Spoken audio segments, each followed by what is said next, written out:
بسم اللہ الرحمن الرحیم۔ ویلکم ٹو فکر نو۔ آج کا پروگرام پاکستان اور ہندوستان میں متوقع جنگ کے حوالے سے ہے۔ اگرچہ میرا ذاتی خیال یہ ہے، جو پہلے بھی دو ولاگز میں کہہ چکا ہوں، کہ بھرپور جنگ کا امکان نہیں ہے، لیکن کچھ نہ کچھ سرجیکل سٹرائکس، کچھ اٹیکس، کچھ سیبوٹاج، کچھ اس قسم کی ایکٹیویٹی ہونے کا بھی امکان ہے، کیونکہ ہندوستان میں پبلک اوپینین اس قدر ہنگامہ خیز اور ناراض ہے کہ انہیں کچھ نہ کچھ ایکشن چاہیے۔ میڈیا پر جس قسم کا وہاں پروپیگنڈا کیا جا رہا ہے، وہاں کسی شخص کے دل میں یہ شک نہیں ہے کہ یہ پاکستان نے کروایا ہے، خود پہلگام میں لوگوں کو بھیجا ہے، یہاں سے گئے ہیں، وہاں انہوں نے یہ کیا ہے۔ کوئی اس پہ پوچھنے کو تیار نہیں ہے کہ بھئی اگر کیا ہے پاکستان نے تو کہیں کوئی ایویڈنس تو ہوگی، کہیں کوئی فورنزک ایویڈنس ہوگی، کوئی ٹیلی فون کے رابطہ کا کچھ تو ہوگا، تو کچھ تو بتائیں۔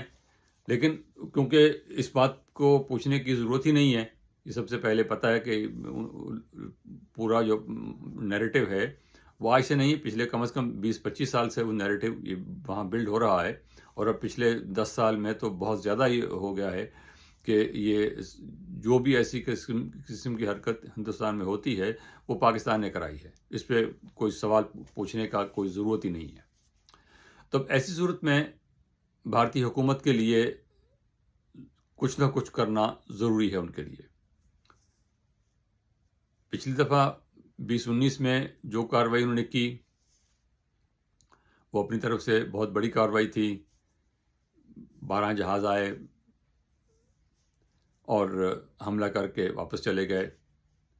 کیا نقصان کیا اس کا کچھ واضح ثبوت نہیں دے سکے کہ کوئی بہت بڑی جگہ کوئی تھی، اس پہ حملہ کر دیا ہو، کوئی بہت بڑا پاکستان کا انفراسٹرکچر تباہ کر دیا ہو، کہ فوجی تنصیب کو اس کو نقصان پہنچایا ہو، ایسا کچھ نہیں۔ تاہم وہ ان کی طرف سے ایک تھا کہ بھئی ہمارے 12 جہاز رات کو گئے اور پورا چکر لگا کے واپس آ گئے۔ اگلے دن جب انہوں نے پاکستان نے کارروائی کی جوابی، اور یہ کہہ کے کی کہ ہم دن میں کارروائی کریں گے اور سب کے سامنے کریں گے، اور پاکستان نے دن میں کارروائی کی، اور انہوں نے ہندوستان کی فضائی حدود میں یا کشمیر کی فضائی حدود میں داخل ہوئے بغیر میزائل داغے اور نقصان کیا۔ اور اس کے بعد ہندوستان نے پھر کارروائی کی تو اپنے دو جہاز ضائع کروا بیٹھے۔ ایک جہاز پاکستان کی حدود میں گرا آزاد کشمیر میں، اور پائلٹ پکڑا گیا۔ اس کی بہت بڑی ہزیمت ان کے لیے بنی۔ تو اس بار جو ہے ان کو بہت زیادہ احتیاط کرنے کی ضرورت ہے۔ شاید وہ اس بات پہ اکتفا کریں کہ برہموس میزائل فائر کر دیں، اور اس سے پہلے برہموس میزائل پاکستان میں جو آیا تھا میاں چنو کے قریب ضلع خانوال میں گرا تھا، وہ کہا گیا تھا کہ ایکسیڈنٹ ہو گیا، وہ غلطی سے چلا گیا۔ اس بات پہ مجھے کم از کم شک ہے کہ اتنا سوفسٹیکیٹڈ میزائل جو ہے وہ غلطی سے فائر نہیں ہو سکتا۔ اس کا کنٹرول بڑا شدید ہوتا ہے، اور اس کو فائر کرنے سے پہلے کئی سٹیپس ہوتے ہیں، تب جا کے اس کو فائر کیا جاتا ہے۔ تو شاید وہ اس لیے فائر کیا گیا تھا کہ یہ چیک کیا جائے کہ پاکستان کو جو میزائل ڈیفنس سسٹم ہے وہ کیا اس میزائل کو ڈیٹیکٹ کر سکتا ہے یا نہیں۔ اگر ڈیٹیکٹ کر سکتا ہے تو کیا اس کو وہ فضا میں تباہ بھی کر سکتا ہے یا نہیں۔ تو وہ ڈیٹیکٹ ہوا یا نہیں ہمیں نہیں معلوم، لیکن بہرحال وہ پاکستان کی حدود میں آیا اور گر گیا۔ اس میں بارود وغیرہ نہیں تھا، بمز وغیرہ نہیں تھے، لیکن وہ آیا اور گر گیا۔ تو اس سے ہندوستان کو کم از کم یہ اعتماد اس وقت حاصل ہو گیا کہ پاکستان کی حدود میں اگر ہم میزائل فائر کریں گے تو ہمارا راستے میں میزائل جو ہے اس کو تباہ نہیں کیا جا سکے گا، وہ نشانے پہ یا نشانے کے قریب پہنچ جائے گا۔ تو اس لیے اس بات کا امکان ہے کہ وہ میزائل فائر کرنے پہ اکتفا کریں۔ اگر وہ میزائل فائر کریں گے تو پاکستان کی طرف سے جوابی میزائل فائر کیا جائے گا۔ اگر وہ 2 کریں گے تو پاکستان سے 4 کیے جائیں گے. وہ ہمارا ایک نفسیاتی مسئلہ ہے. ہندوستان نے اگر 4 دھماکے کیے ہیں تو ہم نے 5 کرنے ہیں, انہوں نے اگر 5 کیے ہیں تو ہم نے 6 کرنے ہیں. تو اگر جو ان چیزوں کا فائدہ کوئی نہیں ہوتا, لیکن وہ بس ایک پبلک کو خوش کرنے کے لیے اور اپنے آپ کو خوش کرنے کے لیے کر لیتے ہیں کہ انہوں نے 4 کیے تو ہم 5 کریں گے. ٹھیک ہے, وہ ایک نفسیاتی بات ہے, اور وہ ایسے ہونا چاہیے. مطلب یہ پروپیگنڈے کے لیے ضروری ہوتا ہے. اگر جو اس کا فوجی نقطہ نظر سے کوئی خاص اہمیت نہیں اس چیز کی, یا نیوکلیر نقطہ نظر سے اس کی خاص اہمیت نہیں کہ آپ نے 4 ٹیسٹ کیے یا 5 ٹیسٹ کیے, لیکن ایک سائیکولوجیکل ایک بات ضرور ہے, وہ کہہ سکتے ہیں. تو شاید وہ میزائل فائر کرنے پہ اکتفا کریں, ہوائی جہاز نہ بھیجیں. پاکستان کی جو ہے ایئر فورس کی جو دفاعی کیپیبلٹی ہے, وہ جو کچھ ہم اخباروں میں یا ادھر ادھر رسالوں میں دیکھتے ہیں, وہ کافی بہتر ہے. وہ ہندوستان میں جا کر دور تک حملہ تو نہیں کر سکتے, لیکن اگر ہندوستان کے جہاز اندر آنے کی کوشش کرتے ہیں تو ان کو وہ بڑی اچھی طرح نمٹ سکتے ہیں, ان کو گرا سکتے ہیں. تو اس لیے شاید وہ میزائل فائر کرنے پہ اکتفا کریں اور لمبی چوڑی جنگ نہ ہو. دوسرا سوال یہ ہے کہ اس وقت دونوں ملکوں میں ایک جنگی ہیجان سا جو ہے وہ پیدا ہو چکا ہے. ہندوستان میں تو بہت زیادہ ہے, پاکستان میں بھی ہے, اگرچہ تھوڑا کم ہے, کیونکہ پاکستان کے لوگ, میں نہیں کہہ سکتا کیوں, لیکن پاکستان کے لوگ ابھی تک اس کو مذاق میں اڑا رہے ہیں. اور وہ اس کی وجہ شاید وہی ہو جو 2019 میں جو پائلٹ پکڑا گیا تھا اور اس کے بعد جو کارروائی ہوئی, شاید اس وجہ سے.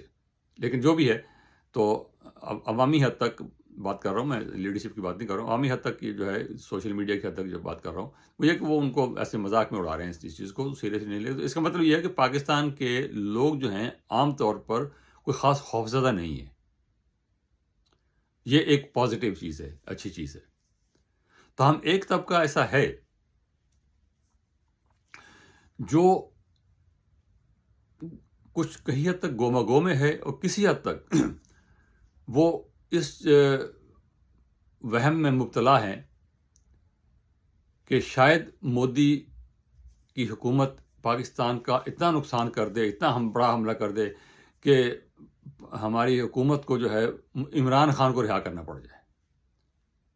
اب یہ لاجک سمجھ تو نہیں آتی, لیکن یہ لوگ ایسے سوچ رہے ہیں. کل ایک صاحب کہہ رہے تھے کہ آپ عمران خان کو چھوڑ دیں, وہ 2 بیان ایسے دے گا مودی سیدھا ہو جائے گا. اب یہ 2 بیان دینے سے ہندوستان کا پرائم منسٹر کیوں سیدھا ہو جائے گا, کیوں الٹا ہو جائے گا؟ بیان تو بیان ہوتا ہے کہ doesn't make a difference, doesn't see a dam.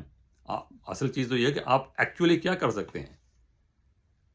جنگ میں, پالیٹکس میں اصل چیز ہے کہ آپ ایکچولی کیا کر سکتے ہیں. جو بیان ہے وہ تو صرف عوام کے لیے ہوتا ہے. اصل کیا کر سکتے ہیں.